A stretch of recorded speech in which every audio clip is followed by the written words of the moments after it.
और एक बात और हमें जहन में रखना चाहिए बतौर पाकिस्तानी, अगर किसी वक्त खुदा ना खास्ता ईरान को परमानेंटली एटॉमिक सलाहियत से महरूम कर दिया गया जितनी भी उसके पास है, तो फिर ये हमारे लिए भी एक वार्निंग साइन है, फिर वो हमें भी नहीं छोड़ेंगे। और फिर यहाँ बात रुकेगी नहीं, फिर अगला मरहला होगा ईरान से इस्लाम पसंदों का खात्मा और सो कॉल्ड मगरबी जमहूरियत लाना। यकीनन हम खामोश तमाशाई नहीं बनेंगे, क्योंकि इसराइल का अगला निशाना पाकिस्तान होगा। इसराइल हमला करता है तो ये मैं समझता हूँ कि ये आलम इस्लाम को कहीं तो मुत्तहिद होकर जो है इसराइल को जवाब देना चाहिए। हमें कोई क़यामत का इंतज़ार नहीं करना पड़ेगा, यहीं पे ही सब कुछ जो है सेटल हो जाएगा। ये इसराइल जो जुल्म कर रहा है। दोस्तों, इस वक्त भारत के अंदर लोग ये बातें कर रहे हैं कि जनाब इसराइल की आबादी तो 10 मिलियन है, भारत की आबादी 1.4 बिलियन है, लेकिन दोनों मुल्कों ने हमले किए। इंडिया ने पाकिस्तान पे हमला किया, इसराइल ने ईरान पे हमला किया। फर्क क्या? इसराइल को इस खित्ते में कोई इस्लामी जोहरी या इस्लामी एटमी कुव्वत जो Today, the Jewish state refuses to be a victim of a nuclear holocaust perpetrated by the Iranian regime.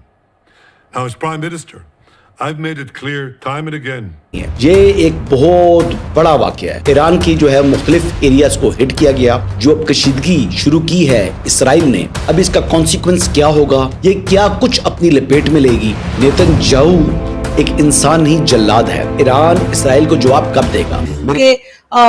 6 के करीब कमांडर जो हैं वो मार दिए हैं और 3 जो है वो 3 जो है वो साइंटिस्ट बताए जा रहे हैं जिन्हें मारा गया है। और इसी तरीके से अभी जो है नंबर्स आते जा रहे हैं। और हमारे दोस्त जो है खाने पीने से फुर्सत नहीं है। यार दुनिया में क्या चल रहा है, दुनिया में इतनी मुसीबत है। लेकिन मुझे ये बताएं रोहित कि ये अचानक से तो खैर मैं नहीं कहूंगी, काफी दिन से इस बारे में बात की जा रही थी, लेकिन अब ये जो सूरत हाल बनी है, कहा जा रहा है 2 हफ्ते ये वॉर चलेगी। और अब बयान देते हुए कहा है कि ईरान किसी भी तरह से न्यूक्लियर वेपन नहीं रख सकता और उसको हम नहीं रखने देंगे।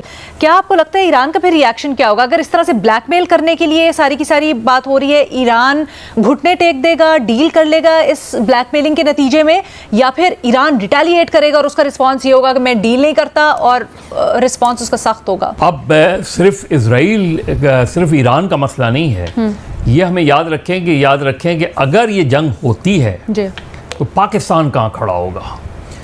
और ये सबसे हमारे लिए सबसे अहम सवाल है।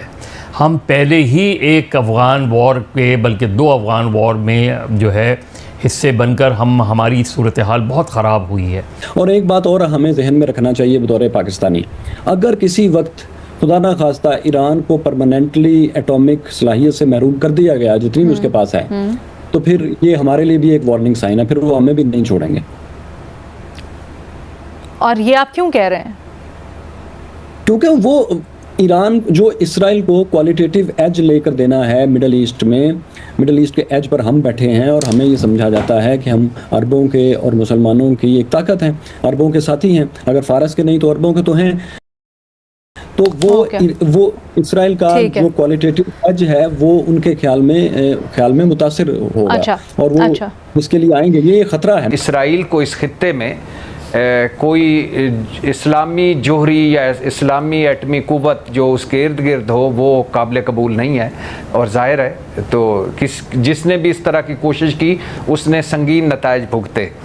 दूसरा, अमेरिका, बरतानिया, यूरोप, इसराइल ये तो हैं ही इस हक़ में कि ईरान के पास जोहरी सलाहियत नहीं होनी चाहिए, लेकिन जो ईरान के इर्द गिर्द उसके अरब ममालिक हैं ये भी नहीं चाहते कि ईरान के पास कोई जोहरी सलाहियत हो या ईरान एटमी कुव्वत बने।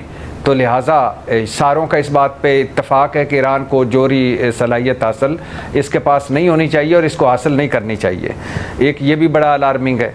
अगर जोहरी सलाहियत नहीं रखता ईरान, तो फिर ईरान क्या होगा? फिर इसराइल के लिए ईरान बन जाएगा फ़लस्तीन, शाम, इराक, उर्दन, यानी एक तर्न वाला। और फिर यहाँ बात रुकेगी नहीं, फिर अगला मरहला होगा ईरान से इस्लाम पसंदों का खात्मा और सो कॉल्ड मगरबी जमहूरियत लाना, और ईरान को इस काबिल कर देना कि वो ना खड़ा हो सके और ना बिल्कुल लेटा हुआ हो। बस बिल्कुल जिस तरह इराक है, जिस तरह शाम है, जिस तरह उर्दन है, जिस तरह लीबिया है, इसी तरह का ईरान फिर एक बना के इसराइल के सामने रखा जाए। अगर फ़र्ज़ करें खुदा ना खास्ता ये हमला हो जाता है, इससे आप ये नहीं समझते कि पाकिस्तान के लिए बड़ी मसाइल पैदा हो जाएंगे? हमारे आर्मी चीफ अमेरिका का दौरा करने वाले हैं और अमेरिकी जर्नैल आजकल हमारी बड़ी तारीफ़ें करते हैं, तो हमारे लिए तो बड़ी मुश्किल नहीं हो जाएगी? इजराइल हमला करता है तो ये मैं समझता हूँ कि ये आलम इस्लाम को कहीं तो मुत्तहिद होकर जो है इजराइल को जवाब देना चाहिए। मेरा ईमान है, मैं बड़ा कमज़ोर सा गुनाहगार सा आदमी हूँ, लेकिन मेरा ईमान है हमें कोई क़यामत का इंतज़ार नहीं करना पड़ेगा, यहीं पे सब कुछ जो है सेटल हो जाएगा। ये इजराइल जो जुल्म कर रहा है यहीं सेटल होगा। अच्छा, बिल्कुल यहीं सेटल होगा। लेकिन ये कैसे सेटल होगा? देखना इनकी मीर साहब ये जो कहते हैं ना कि हमारा इस ज़मीन पे कब्ज़ा है, हज़रत इब्राहिम जो है वो मेसोपोटामिया इराक से उर्स से गए थे, मैंने ट्वीट आपको भिजवाया भी था, उर्स से गए थे। इस ज़मीन के साथ उनका कोई किनानियों का तल्लुक़ है, लेकिन जो औलाद हैं हज़रत इस्माइल और हज़रत इसाक की जो औलाद हैं, जो बेटे थे हज़रत इब्राहिम के, वो उनका ओरिजिन जो है वो उर था। उर जो है शतुल अरब के करीब है इस वक्त, उसके जो खंडरात मिले हुए हैं उस शहर के जहाँ पे नमरूद हुकूमत करता था। आप लोग कैसे हो? आशा का दोस्तों आप लोग अच्छे होंगे। दोस्तों आप लोग ने वीडियो देखा होगा पाकिस्तानी मीडिया का, और पूरा खौफ छा चुका है दोस्तों पूरे पाकिस्तान में। जब से इजराइल ने अटैक किया ईरान पे, तो पूरे पाकिस्तान में खौफ आ गया कि भाई ईरान ने अटैक कर दिया, इजराइल ने अटैक कर दिया। दोस्तों इजराइल ने कंफर्म कर दिया कि हम ईरान को जब तक नहीं छोड़ेंगे जब तक हमें जो चीज़ चाहिए वो मिल ना जाए। मतलब इसका मतलब ये है कि इजराइल को जानता है कि अगर ईरान अगर परमाणु बम बना ले तो हमारे लिए बहुत खतरा है, क्योंकि वो पूरे मिडल ईस्ट से घिरा हुआ है इजराइल, और ज़्यादातर जो खतरा है वो ईरान से है, क्योंकि ईरान ही हिजबुल्लाह को, हमास को ये पैसे देता है और फंड देता है कि ईरान इजराइल के ऊपर अटैक करे। दोस्तों इसलिए वो नेतन्याहू ने बता दिया है कि भाई ये हम कंफर्म करें कि हमारा युद्ध अब चालू हो चुका है। दोस्तों इजराइल के हमलों में कई परमाणु वैज्ञानिक को मारा गया, कमांडो मारा गया, कई इमारत तबाह हो गया, ये कंफर्म हो चुका है। और जवाब में ईरान ने भी अटैक कर दिया इजराइल पे, कई मिसाइल अटैक किया जिसमें कई इमारत तबाह हो चुका है। मगर ज़्यादातर मेन बात यह है कि इसमें पाकिस्तान का क्या रोल है। पाकिस्तान वाले खौफ खा रहे हैं कि भाई पाकिस्तान किस तरफ जाएगा। अगर इजराइल की तरफ जाएगा तो अमेरिका छोड़ेगा नहीं, अगर ईरान की तरफ जाएगा तो इजराइल छोड़ेगा नहीं। मतलब पाकिस्तान को अभी खौफ मचा है कि भाई हम मुस्लिम मुल्क के साथ जाए या हौजियों के साथ जाए। दोस्तों पाकिस्तान में भी डर का माहौल है कि भाई जब इजराइल अटैक कर सकता है ईरान पे, तो हमें भी परमाणु बम हमारे पास है तो हमारे ऊपर भी अटैक कर सकता है, वो छीन सकता है। दोस्तों आपको वीडियो अच्छी लगे वीडियो को लाइक कर देना। इसी प्रकार का वीडियो करने के लिए आपको चैनल को सब्सक्राइब करना और जय हिंद जय भारत।